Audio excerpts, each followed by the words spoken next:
Ինչ հույս ունեք այս գործընթացից։ Ես գտնում եմ, որ այս պահի դրությամբ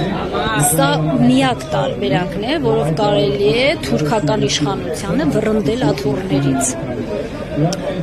Իսկ ընդհանուր առմամբ դժգոհ եմ հավաքվածների քանակից, քանի որ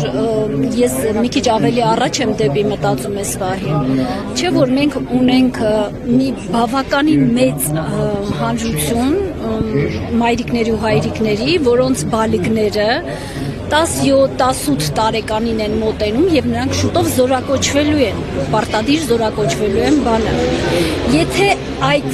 տղաները մեկ շաբաթ չգնան դասի, նրանց ծնողները մեկ շաբաթ չգնան աշխատանքի,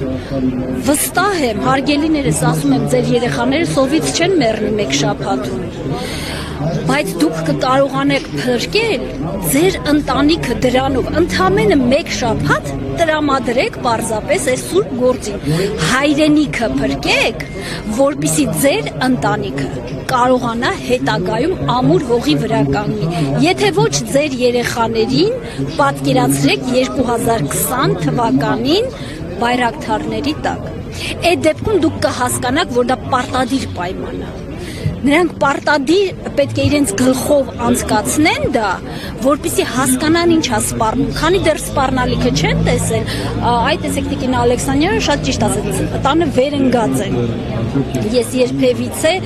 չէի մտածում, որ մեր ազգը այս աստիճան քնած կլիներ։ Ընդամենը մի շաբաթ է ձեզանից պահանջվում, մի շաբաթ, բոլորդ ոտքի կանգնեք, իսկ դա մոտավորապես կլինի միայն այդ երեխաներով իրանց հայրիկ-մայրիկների հետ, կլինի ամենակիչը 200-300 հազար մարդ։ Ինչ պետք է անի այս ոչուփուչը այդ քանակի մարդկանց հետ։ Ես այդպես եմ պատկերացնում, միջինում ընտանիքը 4 հոգուց է, թող ունենան 1 երեխա, հայրիկ-մայրիկ, քույրիկ կամ եղբայր։ Դա մի ամբողջ հսկայական բանակ է։ Նա ոչինչ չի կարող անել։ Ինչ է կարծում, ինչն է օրինակ պատճառը, որ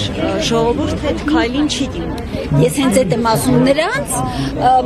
ոնց ասեմ, ադգավորկա, նրանց բերանի խոսքն է, որ մենք տուն ենք պահում, իսկ ես ասում եմ տուն պետք չի պահել, հարկավոր է պահել երկիրը այդ ձևով, այսինքն իրականացնել impeachment, որպեսզի երկիրը հնարավորություն ունենա ճիշտ ռելսերի վրա դրվի ու ձեր երեխաներն էլ ապահով լինեն, ձեր տունն էլ մի շաբաթում չեք վերանա։ Ազնիվ խոսք, ես 20 տարի գործազուրկ եմ, փոքր ինչ որ գործեր գտնում առնում եմ, չեմ մեռել 20 տարում։ Մի շաբաթ դիմացեք, դա դժվար բան չի։ Նրանց հետո կկարգավորվի ամեն ինչ։ Ուղղակի պետքա երևի մի քիչ ավելի շատ սիրել ձեր երկիրը, քան թե հիմա եք սիրում։ Գուցե իրենց մեծ սիրո պակասն է, չէ՞ որ աստվածաշնչային խոսքի ասում են սիրեցեք զմիմյանս։ Գուցե իրենց երեխաներին սիրում են, բայց դա իրենց պատկերացրած սիրո ձևն է։ Տանը գուրգուրել ճաշ տալ, այդ ճաշը վաղը զարթնեն ուղարկեն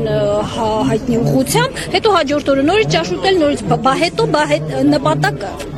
նպատակ պիտի լինի, թե չէ։ Չի կարելի այդպես ապրել, դա կենթանու վարք է։ Ընդամենը ուտել, գնալ գործի գալ, նորից ուտել, գնալ գործի գալ, քնել, դա նորմալ չի։ Իմ պատկերացմամբ դա նորմալ չի, գաղափար է պետք, վեհ գաղափար։ Մենք ապրում ենք հանուն նրա, որ մեր ազգը մինչև հիմա ոնց ճանաչված է եղել աշխարհում, նրա վարկանիշը չընկնի, չտրորվի զրոյից էլ ցածր ոնց որ հիմա է։ Ինչպես նկատեցինք, նաև այստեղ ոստիկանական բազմաթիվ ուժեր են կենտրոնացրել, ինչի հետ է կապվում նման քանակի ոստիկանական ուժերի, որ ոստիկանները մեզ ճնշում են դրա մասին է խոսքը։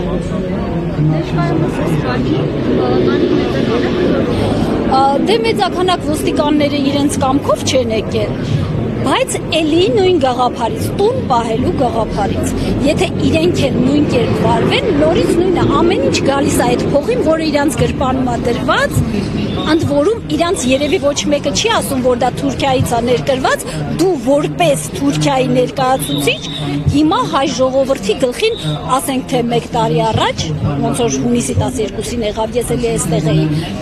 ռումբեր եք նետում, այսինքն դուք թուրք եք, բայց իրանք չեն կարողանում հասկանան, որ թուրք թուրքեն, որովհետև իրանց հայկական դրամ են տալի։ Այ երբ որ Նիկոլը նրանց ձեռը լիրայա, ինչ է դրանց փողը, չգիտեմ, դա կտար, այդ դեպքում իրանք կհասկանային իրանց վարձատրողը ով էր։ Բայց քանի որ իրանք կրթական շատ ցածր ցենզ ունեն, ես չեմ հավատում, որ դրանք ոստիկաններ են։ Չեմ հավատում, նրանց խոսելու ձևից, արախտեր, բանես բաներից հասկացվում է, որ նրանք հավաքագրված են ամենատարբեր, չգիտեմ,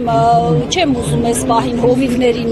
մեղադրեմ, բայց ամեն դեպքում դրանք կրթական ցածր ցենզ ունեն։ Այդ տեսակ տպավորություն եմ ես տանում։ Իսկ նրանց կուրացրել է փողը։ Հայկական ասացված կա, փողը մութ տեղը լույս է տալիս։ Հիմա իրանք այդ սկզբունքով են առաջնորդվում ու իրանք չեն հասկանում վաղը մյուս օր այդ կերած իրանց փողերը իրանց քթից է գալու, որովհետև այդ կերած փողերը իրանք չեն հասցնելու վայելել նրանց անպայման իրանց ընտանիքներով հանդերձ վերացնելու են թուրքերը։ Գուցե մի քանի անգամ կինո դիտվի, չգիտեմ, 15 թվականի ցեղասպանության, թե ինչպես են արել, որ սկզբում գաղափարի կրողներին են տարել, այսպես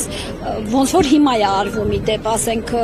թեկուզ սրբազաններին, Սամվել Կարապետյան, բարերարներին, ովքեր որ ազգի համար են կանգնած նրանց սկզբում ձերբակալում կալանավորում են, հետո արդեն ուժայիններին, ովքեր որ կարող են զենք կրել եւ կարող ի վիճակի են երկիրը պահել, նրանց են նույն կերպ վերացնում կամ չգիտեմ կալանավոր, այդքանը կալանավորել չլինի 30,000 են, ամեն դեպքում դրանց կվերացնեն։ Նրանից հետո արդեն անպաշտպան, այսինքն առանց ինչ որ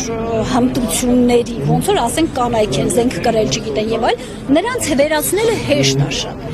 Հիմա այս նրանցից շատ բան է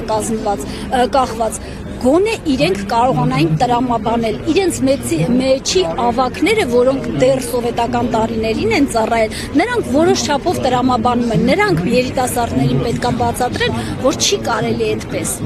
Վաղը մյուս օր իրենք, ես կարծում եմ նույնիսկ հնարավոր է իրենց պատժելու համար իրենց աչքի առաջ սկզբում իրենց երեխաներին սպանեն, որը շատ դաժան կլինի, երեխաները ոչնչում մեղավոր չեն, բայց նրանք կարող են անել ավելի խորը ցավ պատճառելու համար։ Թուրքը մնում է թուրք, երբեք չի փոխվում։